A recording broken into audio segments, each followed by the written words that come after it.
Assalamu alaikum warahmatullahi wabarakatuh. To kuma da kuke kallo wannan shine ainihin editor wanda take online editor ce. Kamar da ke gano ga ta na asalin sunanta nan one compiler ita ce ainihin sunanta. To ita ce wadda ce za mu ranga amfani da ita a lokacin za mu editing. Tana ɗauke da abubuwa da yawa a cikinta. Idan kana buƙata, idan ka shiga ainihin daga sama ka shiga inda aka sa HTML ɗin nan, za ka ga akwai programming language gashi nan, akwai web language, sannan akwai database language. Kowanne da tana ɗauka abubuwa da yawa nan editing. To abinda za mu yi magana za mu yi shi ne ainihin HTML, wanda za mu zo mu ɗauki ainihin HTML ɗin gashi nan ya hau. Shi ne ainihin HTML ɗin. A nan za mu iya goge wa'annan abubuwan da kansu saboda ba mu da buƙatar su yanzu. Kai abin da muke so mu yi abin da muke so, abin da mutane su fahimta a kan shi. Na riga na goge wa'annan tag ɗin da yawa. Abin da muke so mu yi shi ne ainihin timetable. Ya ake haɗa timetable? Za ka yi design ɗin timetable, ba wai timetable ma kaɗai ba. Duk in za ka hidda wani abu column ta yaya za a yi ka fidda shi. Farko muna da abin nan table, muna da tag na table. Sai mu sa tag, sai mu sa table.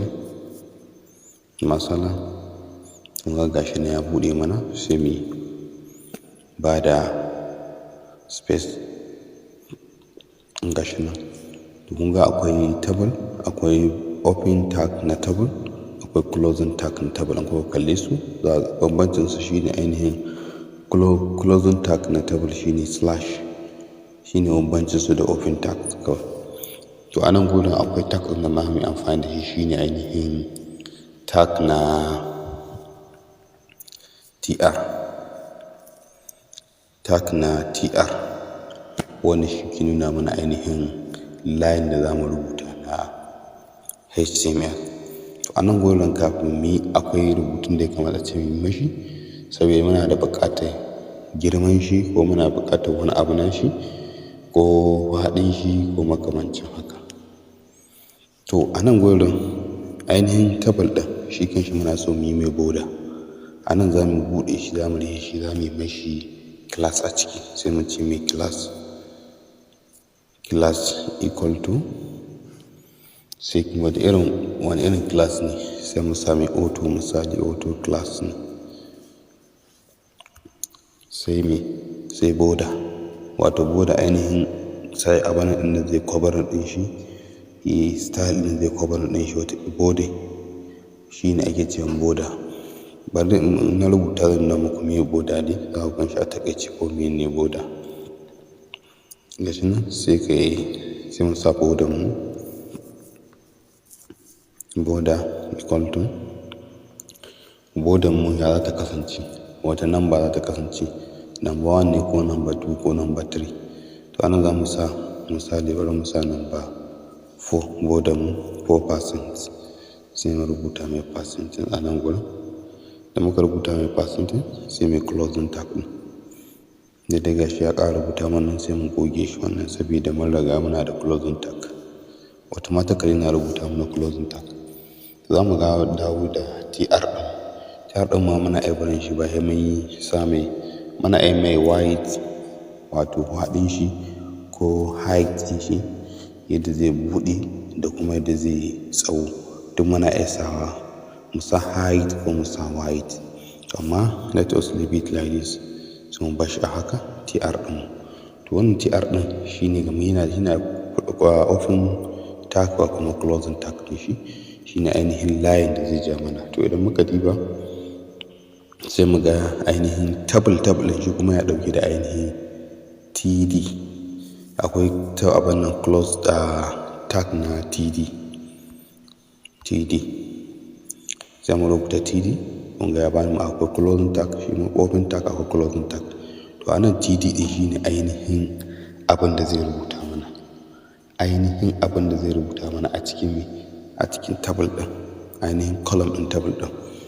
Table shi ne za a gan shi kamar misali irin gidan sukari haka ɗin haka, irin gida haka, kamar irin gidan kamar cube haka, yawa cube haka. To abin da zai rubuta mana shi ne ainihin TD, rubutun da za mu gani a ciki. To misali bari mu sa TD, bari mu sa nan wani mu sa HTML, misali HTML, wannan shi ne a TD ɗinmu. Sai mu ƙara buɗe wani TD ɗin,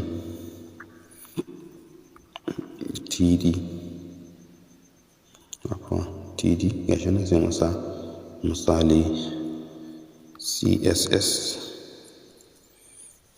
sai mu ƙara buɗe wani table ɗin, sai mu sa misali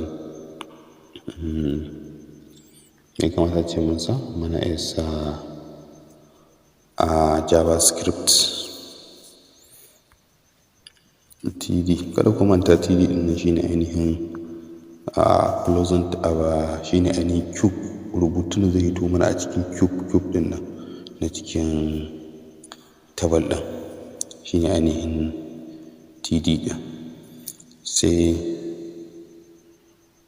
mu sa misali, bari mu sa JAVASCRIPT misali JAVASCRIPT, sai mu ƙara sa wani TD, sai mu sa misali Python.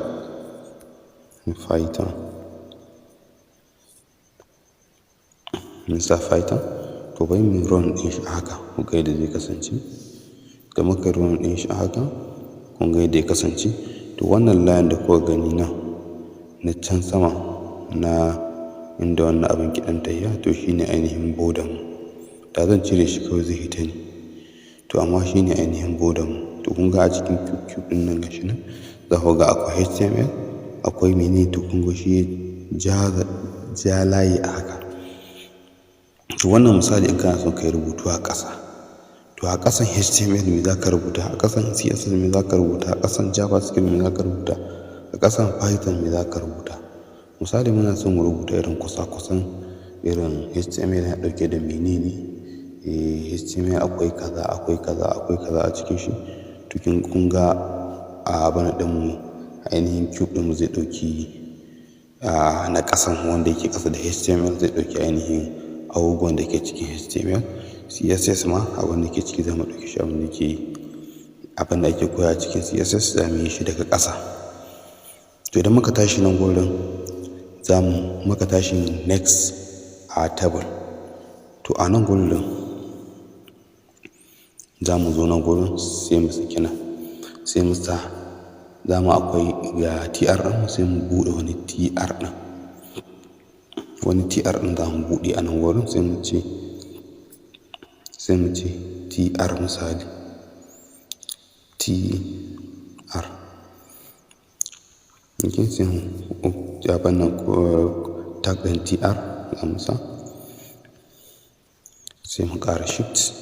Kun ga ya ƙara wani table ɗin za mu buɗe daga ƙasan a ainihin wancan wanda muka yi. To wannan TR ɗin shi ke nuna maka line da za ka ja na table ɗinka. Idan ka gama da wannan line ɗin, za ka ƙara buɗe wani line, to dole ka ƙara sa TR. To kuma da inda rubutun zai hau shi ke ɗauke da TD.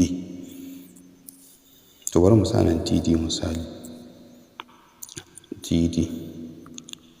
bari mu sa TD, mu sa misali HTML. Kaga muna da misali, bari mu ce mu ɗauki a cikin HTML ana koya wasu abubuwa, bari mu ce table misali, bari mu sa table. Saboda a cikin HTML akwai table, shine muke koya table zaman yanzu. Kun ga table ya hito, HTML akwai table. So kuma sannan ƙasan HTML sai mu ɗauki TD. Ya danganta da za ka iya tsara shi, yadda ka ga zai tsaro a gare ka. HTML mun ce table, to CSS wa CSS akwai misali mu ce border ko kuma mu sa font style, misali font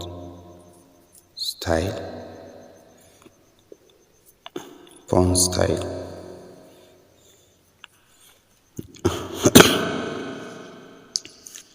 sai mu ɗauki JAVASCRIPT TD, kun ga wannan zai kasance a under JAVASCRIPT kenan.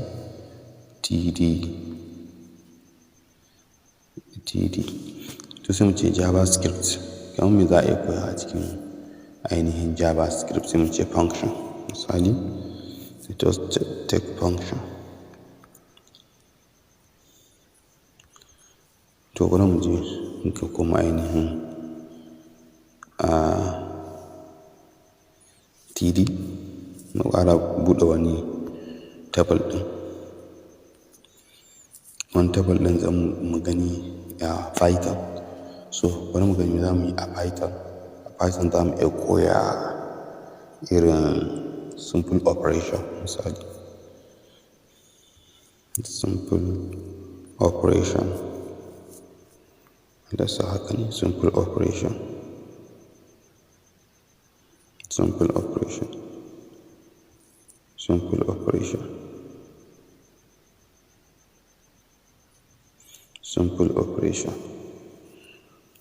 to muka bar shi haka. idan muka rona ɗin shi haka, cewa kun ga table ɗin mu ya buɗe.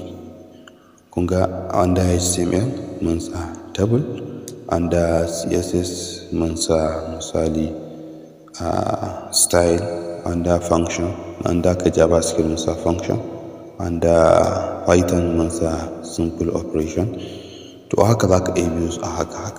in kuma ka ga dama duk table ɗin farko misali a nan wurin sai ka zo nan daidai nan sai kana iya gogewa nan wurin. misali idan makaranta ce kana son ka koya misali English, kana isa ka sa English.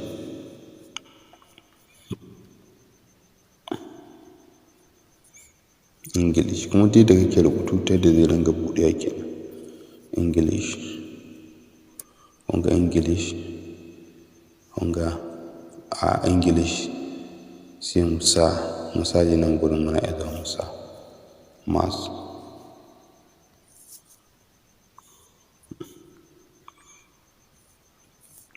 bari mu sa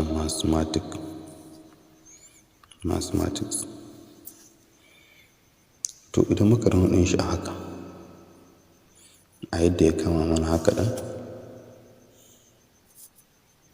to kun ga mun sa English na mun sa mathematics.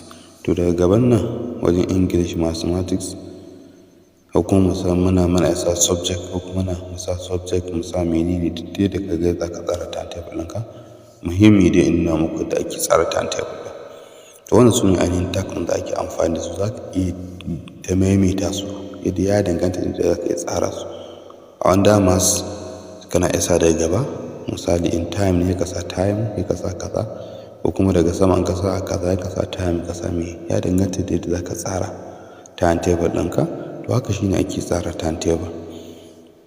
idan ka tashi kowane ya danganta da yadda kai rubutun haka table ɗin zai ringa buɗewa. kuma a ciki kana iya mai kala, kana iya sa mai kala a cikin shi. idan kana son ka sa sala shine under CSS, kana iya shiga CSS kai mai kala. in kai mai kala zai iya baka daidai kala da kake bukata. amma yanzu abin da muke koyawa shine ainihin ka gane ya timetable ɗin take. shi wannan rubutun shi ma za ka yi mai kala. sannan ainihin background ɗin za ka yi mata kala. gaba ɗaya za ka yi komi kala ɗin ciki. to haka ake tsara timetable by using wannan tag ɗin da kuke gani. muna amfani da table tag shine na farko, sai muka sa class ɗin, sannan muka sa ainihin body. da za mu goge wannan body, bari mu goge ta misali ku gani. bari mu goge body kai mu batta hakan. ga zai ba mu kun gani yadda ya tsara shi ba ainihin bore ta cire, ba ainihin demarcation ɗin zai nuna mana wannan daban wannan daban, kawai sai ya mutsa mana su. To amma idan muka zo muka sa bore shine ainihin zai zama very good. Yanzu kamar aka sa border, wato kana buƙatar a sa border. Shi border yana daga cikin ma aiki ne na wato CSS, cascading style sheet. Border sai mu sa, yanzu za mu sa border mu sa 80%, 90%, bari ku ga da zai buɗe. Border za ta yi girma sosai, kun gani? Kun ga da border ta kama ta cike gurin gaba ɗaya. Kun ga da border ta kama, duk border ne. To wannan shine ainihin yadda ake haɗa timetable a takaice. Wannan compiler ce mai kyau kamar na gaya muku. Za ka iya saving ɗin abubuwa da yawa a cikinta. Wannan kuna iya naming ɗin shi ku sa mai wani suna, idan ka danna nan sai ka sa mai suna idan ka ga dama. Nan kuma idan ka shiga ga abubuwan hadda ainihin account ɗinka da user da menene, in tutorial kake ga su nan, ga menene, ga organization ɗinka, za ka shiga challenge ga shi nan, ga post ɗin da kai da sauransu. Kuma za ka canza language sai ka danna nan. Akwai Java, akwai Python, akwai C, akwai C++, akwai Node.js, akwai JAVASCRIPT, akwai Groovy, akwai JShell, akwai Haskell, akwai TCL, akwai Lua, akwai Ada, akwai menene, ga su nan dai ga sun gaba ɗayansu. Akwai su da yawa. Akwai Pascal, akwai gashi nan Pascal. Sannan akwai web language, shi yasa nace muku akwai bambanci tsakanin programming language da web language. Sannan web language gashi nan akwai HTML, akwai materialize, akwai bootstrap. Shi bootstrap shi ma kamar ainihin HTML ne, amma yanayin yadda ake style ɗin shi kuma ake rubutu ne bambanta da ainihin HTML. Sai da HTML kala biyu, akwai HTML4, akwai HTML5. Sai dai yanzu abin da muke son ku fahimci wannan abin dai kafin mu zo ga wancan gaɓai. Akwai ga su nan da yawa. Akwai database language irin su MySQL, PostgreSQL, MongoDB, ga shi nan SQLite, Redis, ga su nan da yawa dai. Duk wannan su ne ainihin, kuma kowanne in Allah da muna da ido a cikin shi da abin da muka ɗauka in Allah da zamu magana akan shi ko yaya ne insha Allah. To wannan shine ainihin tutorial akan table yadda ake haɗa table, sannan ka yi running ɗin shi ya yi ma daidai kamar da kuke gani. Wannan ya riga ya hita ne, ba ainihin table ɗin ba ne ba. To a takaice kenan wannan shine hanyar da ake kirkirar table. Ne muku bayani tak ɗin da ake amfani wajen table. Idan mutum ya bi a hankali ya diba zai ga tak ɗin da ake amfani da su. Na farko za ka open table ɗinka dole ka sa table tag ɗin table. Sannan na biyu dole line za ka fara shine tr ɗinka. In za ka ƙara join wani line ɗin dole ka closing tag ɗin tr ka buɗe wani tr ɗin. Amma ainihin rubutun wanda ake sawa a cikin cube ɗin nan shi ne td kamar da kuka gani. To wannan shi ne bidiyo dangane da ainihin table. Bidiyo na gaba wanda za mu magana akan aside. Menene aside? Ya ke rubuta aside kamar da nuna muku a cikin yadda ake tsara ainihin. Na ba da structure ta HTML, muna da ainihin header, muna da aside, muna da footer, muna da ainihin section da sauransu. To kowane zai yi magana a hankali amma in Allah da bidiyo na gaba abin zai magana kan aside, ya aside yake rubutun da yake koma gefe guda shine